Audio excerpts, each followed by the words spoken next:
दोस्तों, चंगेज़ खान हिस्ट्री के पेजेस में रिकॉर्डेड एक ऐसा नाम है जिससे शायद ही कोई अनअवेयर हो। उसके जुल्म और बहादुरी की कहानियां दुनिया भर में मशहूर हैं। उसकी फौजें जिस भी इलाके से गुजरती थीं, अपने पीछे बर्बादी की दास्तान छोड़ जाती थीं। कहने को तो वो मंगोल शासक था, लेकिन उसने अपनी तलवार के बल पर एशिया के एक बड़े हिस्से पर कब्जा कर लिया था। इतिहास में इतने बड़े हिस्से पर आज तक किसी ने कब्जा नहीं किया।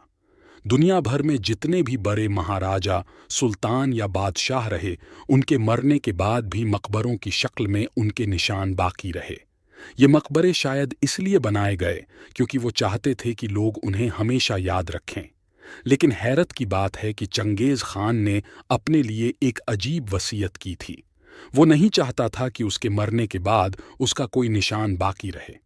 लिहाजा उसने अपने साथियों को आदेश दिया कि उसके मरने के बाद उसे किसी गुमनाम जगह पर दफनाया जाए। वसीयत के मुताबिक ऐसा ही किया गया। सैनिकों ने उसे दफनाने के बाद उसकी कब्र पर करीब 1000 घोड़ों को दौड़ाकर जमीन को इस तरह से बराबर कर दिया ताकि कोई निशान बाकी ना रहे। मंगोलिया के रहने वाले चंगेज़ खान की मौत के बाद 8 सेंचुरीज बीत चुकी हैं। इसे लेकर तमाम मिशंस चलाए गए, लेकिन उसकी कब्र का पता नहीं चला। नेशनल जियोग्राफिक ने तो सैटेलाइट के जरिए उसकी कब्र तलाशने की कोशिश की थी। इसे वैली ऑफ कान प्रोजेक्ट का नाम दिया गया था। दिलचस्प बात है कि चंगेज़ खान की कब्र तलाशने में विदेशी लोगों की ही दिलचस्पी थी। मंगोलिया के लोग चंगेज़ खान की कब्र का पता लगाना नहीं चाहते। इसकी बड़ी वजह एक डर भी है। कहा जाता है कि अगर चंगेज़ खान की कब्र को खोदा गया तो दुनिया तबाह हो जाएगी। लोग इसकी मिसाल देख भी चुके थे, इसलिए उनके दिलों में वहम ने अपनी जगह पुख्ता कर रखी है। कहा जाता है कि 1941 में जब सोवियत यूनियन में 14th century Turkish Mongolian ruler Timur Lang की कब्र को खोला गया तो नाज़ी सोल्जर्स ने सोवियत यूनियन को खदेड़ डाला था। इस तरह सोवियत यूनियन भी दूसरे विश्व युद्ध में शामिल हो गया था।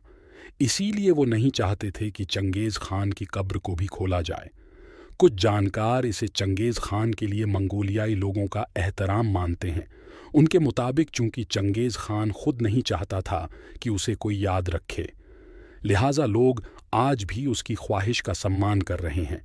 मंगोलियाई लोग बहुत परंपरावादी रहे हैं। वो अपने बुजुर्गों का उनके गुजर जाने के बाद भी उसी तरह से आदर करते हैं जैसा उनके जीते जी करते थे।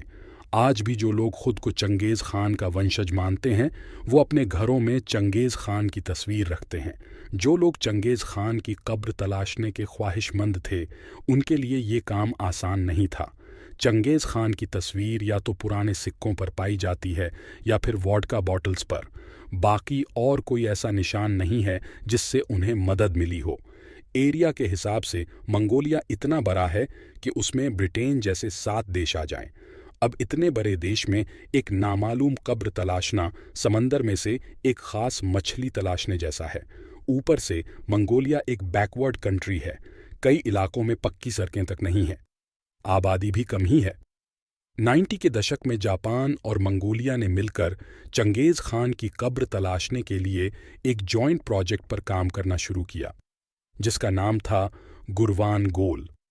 इस प्रोजेक्ट के तहत चंगेज़ खान की बर्थ प्लेस माने जाने वाले शहर खेंती में रिसर्च शुरू हुई। लेकिन इसी साल मंगोलिया में डेमोक्रेटिक रेवोल्यूशन हो गई, जिसके बाद कम्युनिस्ट रूल्स ख़त्म हो गया और डेमोक्रेटिक रूल कायम हो गया। नई सरकार में गुरवान गोल प्रोजेक्ट को भी रुकवा दिया गया।